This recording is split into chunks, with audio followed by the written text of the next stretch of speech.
வந்து விஜய் வாங்கின்னு வந்த அந்த நகையை வந்து என்ன பண்ணுறாங்க, போட்டு பார்க்குறாங்க. அழகாக இருக்குது. சரி இது வந்து நர்மதாக்காக நம்ம ஏன் போட்டு பார்க்கணும் அப்படின்னு சொல்லிட்டு சந்தோஷமாக அந்த நர்மதாக்கு எடுத்துகிட்டு போய் கொடுக்குறாங்க. நர்மதா அக்கா, அக்கா இது ரொம்ப அழகாக இருக்குக்கா, நீயா வாங்கினோன்னே? ஆமாடி நான் தான் வாங்கினேன் அப்படின்னாங்க. அக்கா நீயே போட்டு விடுக்கா அப்படின்றாங்க. போட்டு விடுறாங்க. ரொம்ப அழகாக இருக்குடி அப்படின்னு சொல்லிட்டு சொல்கிறேன்னே, அக்கா இது எத்தனை போய் எல்லா கிட்டே, ஐயோ எல்லா கிட்டேயுமா ஆனோன்னே உடனே வந்து வேணாடி அப்புறம் பார்த்துக்கலாம் அப்படின்றாங்க. இல்லைக்கா நான் காட்டுறேங்க்கா சொல்லிட்டு அவங்க அம்மா கிட்ட போய்ட்டு, அம்மா எனக்கு அக்கா வந்து செயின் வாங்கி கொடுத்துருக்கா நல்லா இருக்கா அப்படின்றாங்க. அதை பார்த்து எல்லாம் அதிர்ச்சி அடைகிறாங்க. எப்படியும் 2.5 பவுன் இருக்கும் போல் இருக்கே, எவ்வளோடி ஏதுடி இவ்வளோ காசு அப்படின்னு சொல்லிட்டு அவங்க அம்மா கேட்குறாங்க. காவேரி என்ன சொல்கிறேன்னு தெரியாமல் தவிக்கிறாங்க. ஐயோ இப்போ என்ன பண்ணுறதுன்னு ஒன்றும் புரியலையே, அம்மா கிட்ட என்ன சொல்ல போகிறோம், அம்மா எப்படி சமாளிக்க போகிறோம், இதை பற்றி நம்ம யோசிக்காம விட்டுட்டுமே. அம்மா நான் ஆல்ரெடி வந்து ஒர்க் பண்ணிட்டு இருந்தேன்லம்மா, அம்மா வேலை செஞ்சுட்டு இருந்தேன், அதில் பேங்க்கில் அக்கௌண்ட்டில் காசு போட்டு வச்சுருந்தேன், காசில் தாம்மா நான் வாங்கினேன் அப்படின்றாங்க. நீ நகையெல்லாம் போய் தனியாக வாங்கினவளா இல்லையே, எப்போவுமே நானும் வந்து உன் அக்காவும் தானே சேர்ந்து வாங்குவோம், இப்போ நான் தனியாக போய் வாங்கியிருக்கேன், எங்ககிட்ட சொன்னால் நாங்கள் வாங்கியிருக்க மாட்டோமா? இல்லைம்மா இது முன்னாடியே வாங்கிட்டேம்மா, அது நான் வந்து கொடுக்கணும்னு நினச்சிட்டு இருந்தேன், இப்போ தான் நர்மதாவுக்கு வந்து கொடுக்கணும்னு தோணுச்சு, அதாம்மா கொடுத்தேன், வேறு ஒன்றும் இல்லைம்மா, ஏம்மா தேவையில்லாமல் பேசிகிட்டு இருக்க அப்படின்னோடனே, ஏதோ நீ சொல்கிற நான் நம்புறேடி அப்படின்றாங்க. சரி வந்து என்ன பண்ணுறதுன்னு தெரியாமல் தவிக்கிறாங்க. ஒரு மாதிரி குடலை பற்றினே வருது, ஒன்றுமே புரியலையே அப்படின்னு சொல்லிட்டு யோசிச்சுட்டு இருக்காங்க. அவங்க சிஸ்டர் கிட்ட சொல்கிறாங்க. அவங்க வந்து என்னடி ஆச்சு அப்படின்னு உடனே வாமிட் பண்ணுறாங்க காவேரி. அதை பார்த்துட்டு வந்து அவங்க அத்தை வந்து நீ வந்து வாந்தி எடுப்பேன்னு பார்த்தா இவ வாந்தி எடுக்கிறாளே அப்படின்னு சொல்கிறாங்க. ஏன் அப்படி சொல்கிற திடீர்னு அப்படின்னோடனே, வேற என்ன இவ மாசமாக இருப்பான்னு நினச்சேன், இவ எதுவும் வாந்தியே எடுக்கலை அப்படின்னோடனே, எனக்கு முறுக்கு சாப்பிட்டேன் நான் ஒத்துக்கலை போல் இருக்கேன் அப்படின்னு சொல்லிட்டு காவேரி சொல்லி அப்படியே மழுப்புறாங்க. அடுத்து காவேரி யோசிக்கிறாங்க, அத்தை சொன்ன மாதிரி ஒரு வேளை நான் கர்ப்பமாக இருப்பணும் அப்படின்னு சொல்லிட்டு யோசிக்கிறாங்க. உடனே வந்து அவங்க நாள் கணக்கு எடுத்து பார்க்குறாங்க. பார்த்தா வந்து நாள் தள்ளி போயிருக்கு. அதை பார்த்து அதிர்ச்சி அடைகிறாங்க.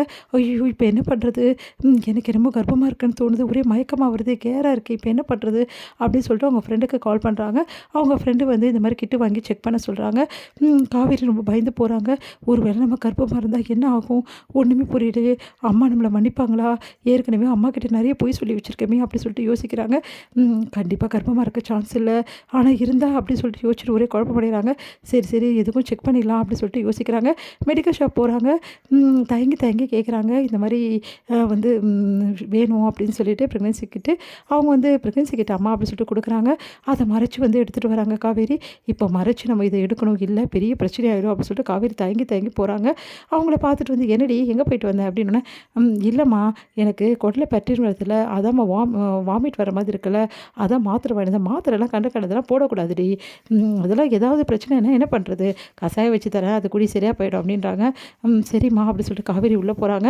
காவேரி வந்து கதை வந்து நல்லா தாப்பால் போட்டுறாங்க, யாருக்கும் தெரியக்கூடாதுன்னு சொல்லிட்டு. காவேரி என்ன யோசிச்சுட்டே இருக்காங்க, அதை கிட்ட வச்சுட்டு கையில்.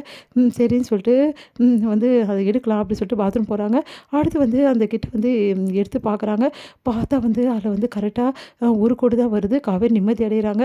அப்பாடா 1 கோடி தான் வருது, இன்னும் 2 கோடி வந்தால் பயந்துட்டுருக்கேன் அப்படின்னு சொல்லிட்டு திரும்பி பார்க்குறாங்க. பார்த்தா 2வது கோடு ஆரம்பிக்கிற மாதிரி அழகாக வந்து முடியுது.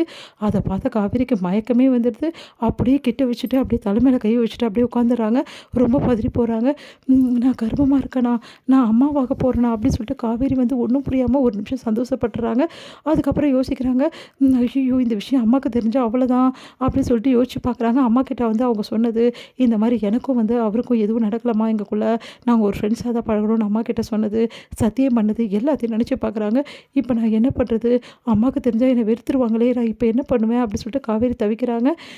விஜய்க்கு இந்த உண்மை தெரிஞ்சால் கண்டிப்பாக என்னை விடவே மாட்டார், எப்படியாவது இங்கேருந்து கூட்டிகிட்டு போயிடுவார், நான் எவ்வளோ சொன்னாலும் அவர் கேட்க போகிறதில்ல, இப்போ என்ன பண்ணுறது, யார்கிட்ட நான் இதெல்லாம் சொல்கிறது அப்படி சொல்லிட்டு அழறாங்க காவேரி.